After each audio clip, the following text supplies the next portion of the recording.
Thiruvananthapuram medical college പരിസരത്ത് നിന്ന് മരക്കൊമ്പ് ഒടിഞ്ഞു വീണ് പരിക്കേറ്റ സുനിലിനെ തിരിഞ്ഞു നോക്കാതെ അധികൃതർ. തീവ്ര പരിചരണ വിഭാഗത്തിലേക്ക് മാറ്റിയ സുനിലിൻ്റെ ചികിത്സയ്ക്ക് പണമില്ലാതെ അവർ വല്ലാതെ ബുദ്ധിമുട്ടുന്നുവെന്നാണ് മനസ്സിലാക്കുന്നത്. കുടുംബം ഇതിനെക്കുറിച്ച് പരാതി പറയുന്നുണ്ട്. വെള്ളിയാഴ്ച രാത്രിയിലെ കനത്ത മഴയിലാണ് കൊല്ലം പരൂർ സ്വദേശി സുനിലിന് അപകടമുണ്ടായത്.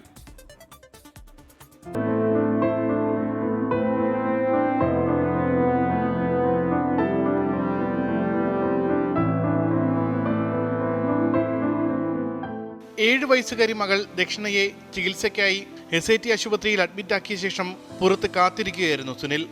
ഇതിനിടെയാണ് വെള്ളിയാഴ്ച രാത്രി അതിശക്തമായ കാറ്റിലും മഴയിലും മരക്കൊമ്പ് തകർന്നു വീണ് അപകടം സംഭവിച്ചത്.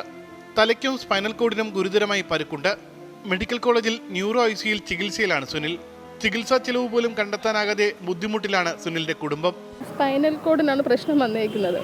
അവിടുത്തെ നമ്മുടെ എല്ലാ നരമ്പുകളും അതുമായിട്ട് ജോലി, കൈയും കാലും എല്ലാം അപ്പം മൊത്തത്തിൽ പോയിരിക്കുകയാണ്. പ്രഷർ ലോ ആയിക്കൊണ്ടിരിക്കുകയാണ്. അവർ മെഡിസിൻ കൊടുത്തേക്കുന്നതുകൊണ്ട് മാത്രമാണ് പുള്ളിക്കാരൻ്റെ പ്രഷർ നോർമലി നിൽക്കുന്നത്. അപ്പോൾ ആ പ്രഷർ ലോ ആയ പുള്ളിക്കാരൻ മരണപ്പെടാൻ സാധ്യത ഉണ്ടെന്നാണ് പറഞ്ഞിരിക്കുന്നത്.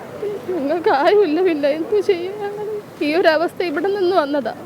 പൈസ ഇല്ല, ഇപ്പം നമ്മുടെ കയ്യിൽ നിന്ന് തന്നെ ചിലവാകുന്ന സൗജന്യം. ആ സമയത്ത് കുറച്ച് ചികിത്സ അവർ ചെയ്തു. നാളെ തിരിച്ചറിഞ്ഞപ്പോൾ പിന്നെ നമ്മുടെ കയ്യിൽ നിന്ന് തന്നെയാണ് പൈസ ചിലവെല്ലാം വന്നേക്കുന്നത്. നമുക്കതിനുള്ള സാമ്പത്തികമൊന്നുമില്ല, നമ്മളാ കഴിയുന്നതുകൊണ്ട് ഇപ്പോൾ ചെയ്യുന്നു.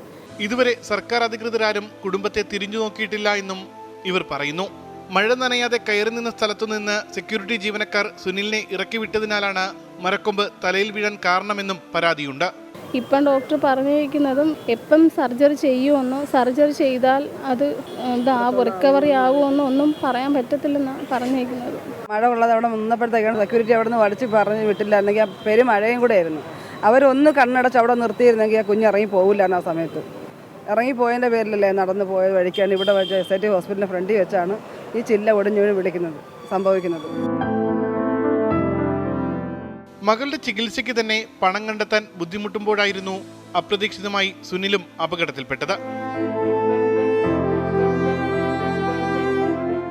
അനന്തിനൊപ്പം ഉമേഷ് ബാലകൃഷ്ണൻ, 24 തിരുവനന്തപുരം.